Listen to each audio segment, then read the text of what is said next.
Bonjour à tous et tous et merci beaucoup de votre présence. Ce que je vais vous présenter aujourd'hui, ce sont quelques idées sur la manière de soutenir les futurs enseignants de langue au cours de leur formation initiale. Ces idées sont fondées sur les résultats de ma recherche doctorale et sur une analyse documentaire que je mène actuellement.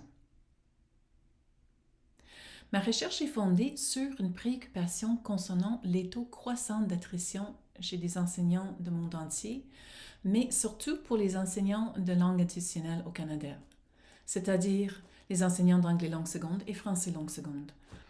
Cette population d'enseignants semble particulièrement vulnérable à l'attrition.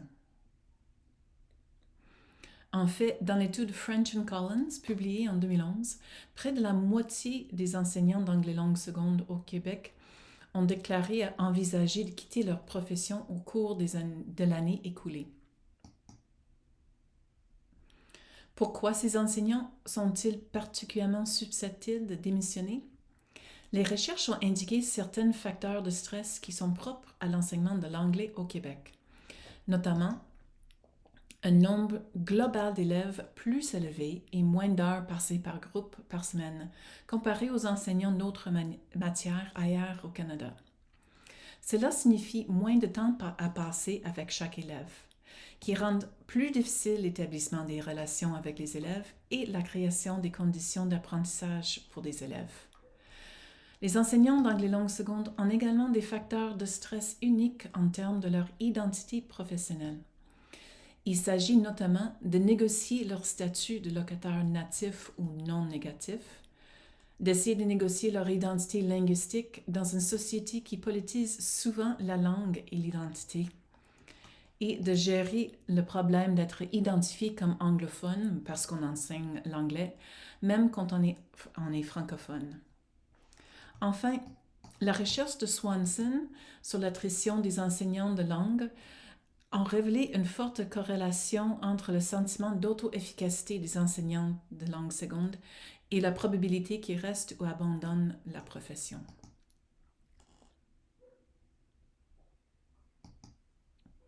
Bien que ces facteurs d'attrition soient importants et qu'il faille y remédier dans la mesure du possible, une autre façon d'opérer un changement est de considérer la façon dont nous préparons les futurs enseignants de langue pour la salle de classe.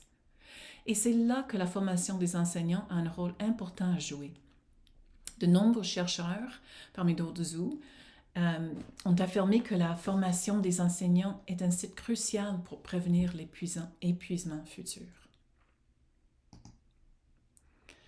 Ma question de recherche globale est la suivante.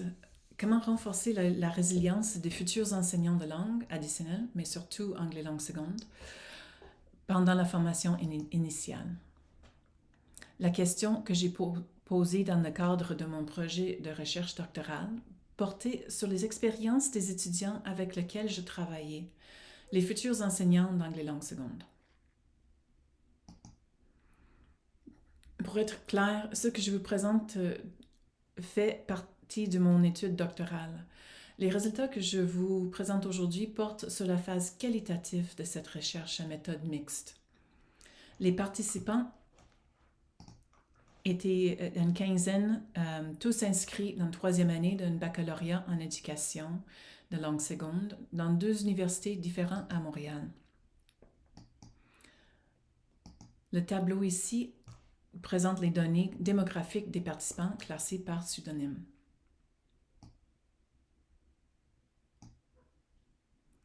Dans les 2 programmes, le stage commence à l'automne et se termine en décembre. Ma recherche s'est déroulée à la session d'automne 2019, avant, pendant et après cette expérience de stage. Les participants ont été invités à participer à des entretiens de type de groupe de discussion à 3 occasions distinctes. Une fois immédiatement avant le début du stage, début septembre 2019, une fois pendant le stage, mi-octobre 2019, et une fois à la fin du stage en décembre 2019.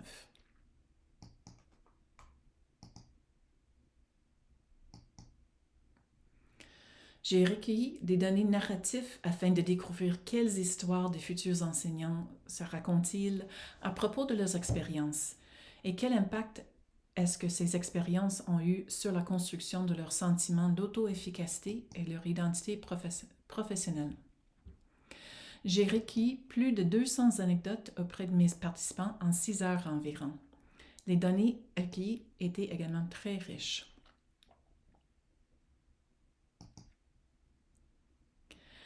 Après une analyse à la fois narrative et thématique des données et une triangulation avec d'autres données graphiques recueillies pendant les groupes de discussion, j'ai trouvé 2 conclusions principales concernant ma question sur les types d'expériences qui renforcent la résilience et celles qui l'érodent. Ces conclusions étaient les suivantes. Premièrement, que l'inégalité de pouvoir, qui est renforcée par l'évaluation à un enjeu élevé pendant le stage, nuit à la construction d'une identité professionnelle forte et au développement de la résilience.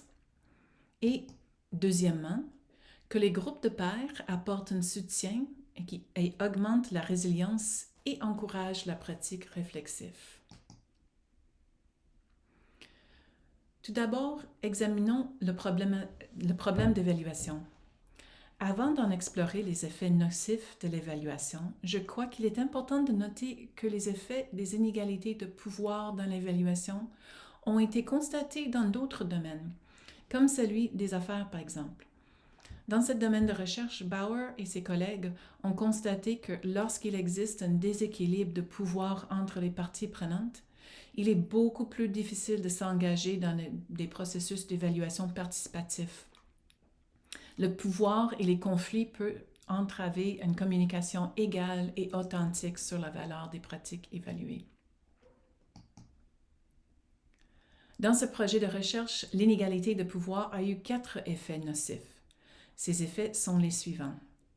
Premièrement, il encourage des performances inauthentiques de l'identité professionnelle. C'est-à-dire, il y en avait plusieurs qui sentaient la pression de performer pour plaire. Deuxièmement, il décourage les futurs enseignants de prendre des risques, de réfléchir à ses erreurs et de se développer. Troisièmement, il crée un ressentiment à l'égard des commentaires constructifs des mentors.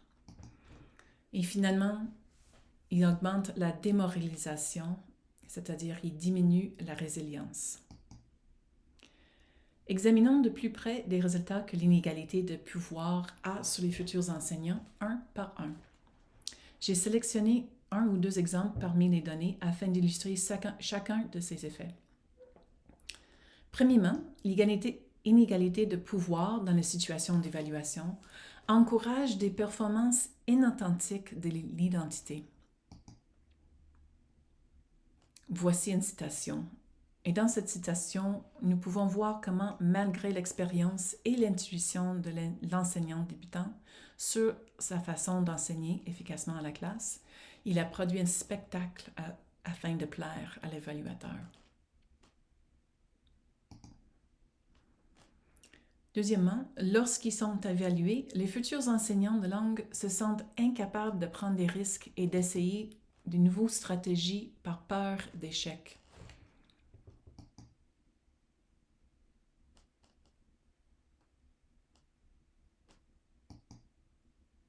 Voici un autre exemple.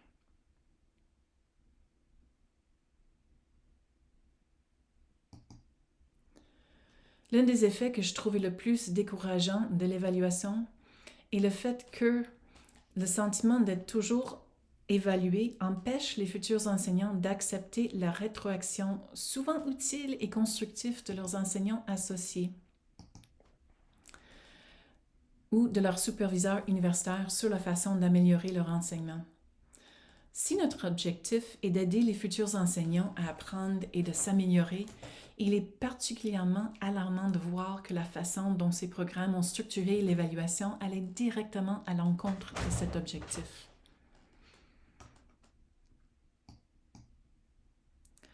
Des fois, les mots écrits ne sont pas adéquats à exprimer l'émotion que l'écoute des transcriptions a donnée.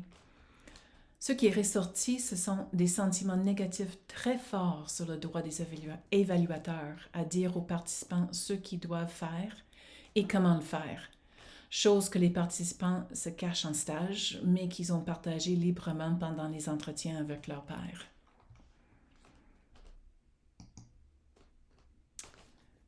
Le quatrième effet que les inégalités de pouvoir ont c'était de créer des situations et des relations dans le stage qui décourageaient et démoralisaient les enseignants futurs. La démoralisation était en grande partie liée au sentiment d'un manque de contrôle sur leur pratique et leur propre apprentissage. L'idée de démoralisation a également été liée à une diminution de résilience chez les enseignants par d'autres chercheurs, notamment Bradford et Bratton.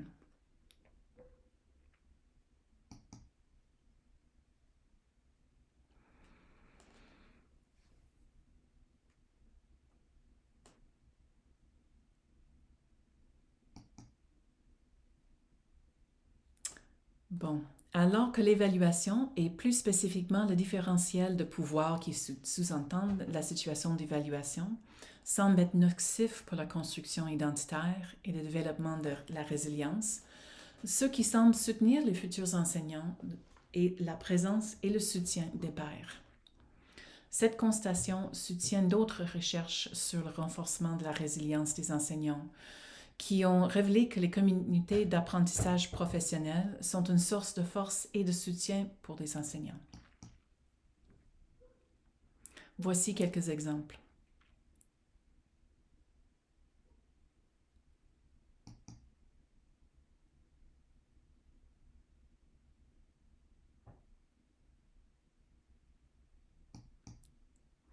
Voyons maintenant les implications de ces conclusions pour créer des conditions permettant aux futurs enseignants de développer leur identité et leur résilience. La première conclusion est que la façon dont les programmes d'étudier évaluent les futurs enseignants d'anglais langue seconde pendant leur stage est problématique pour un certain nombre de raisons, dont la principale est la dynamique de pouvoir que l'évaluation crée entre l'enseignant mentor et le futur enseignant. Et c'est là que je pense que la pandémie nous a ouvert la porte pour repenser la façon dont nous évaluons les enseignants de la formation initiale. Par exemple, pendant la session d'hiver 2021, en raison des règles sanitaires, les superviseurs n'étaient pas physiquement autorisés à entrer dans les salles de classe. Dans l'une des deux universités étudiées, les superviseurs de ce programme ont demandé aux étudiants de se filmer en train d'enseigner. Ensuite, le superviseur et l'étudiant regardaient la vidéo ensemble. Tout en regardant, les étudiants s'auto-évaluaient avec le support du superviseur, ce dernier qui a posé des questions afin de tirer l'attention de l'étudiant aux faits intéressants dans la vidéo. Demander aux étudiants de réfléchir à leur propre développement en s'observant eux-mêmes peut peut-être redresser les hiérarchies de pouvoir dans l'évaluation plus traditionnelle et peut encourager le type de responsabilité et de pratiques réflexives qui peut soutenir la croissance des enseignants même après qu'ils ont quitté la formation initiale.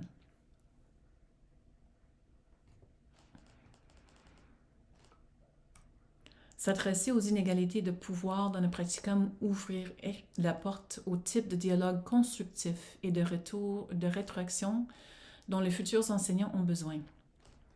Une autre suggestion pourrait donc être inciter les superviseurs universitaires et les enseignants associés à commencer à se considérer comme des entraîneurs plutôt que des évaluateurs.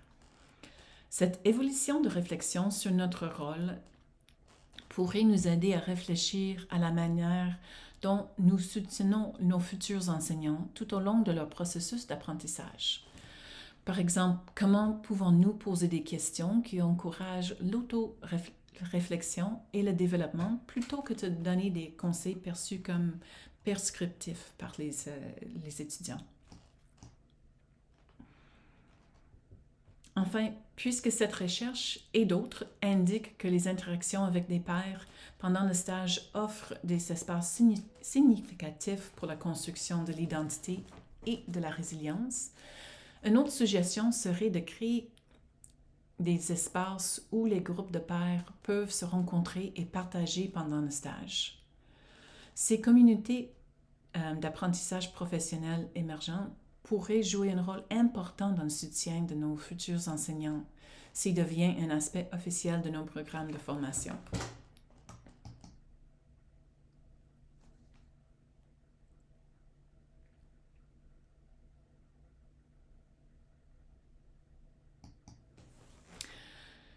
Bien sûr, la recherche est toujours en cours. Compte tenu des résultats de ma recherche doctorale, je suis intéressée à étudier plus en profondeur les effets de l'évaluation sur les enseignants. Pour en avoir conscience, je fais actuellement un recensement des écrits.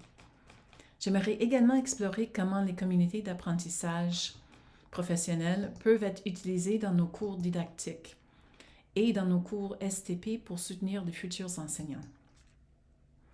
Dans le cours que j'enseigne actuellement à Sherbrooke, donc le DID 512 et DID 212, j'expérimente la structure et le processus d'utilisation des communautés d'apprentissage professionnel comme partie intégrante du cours.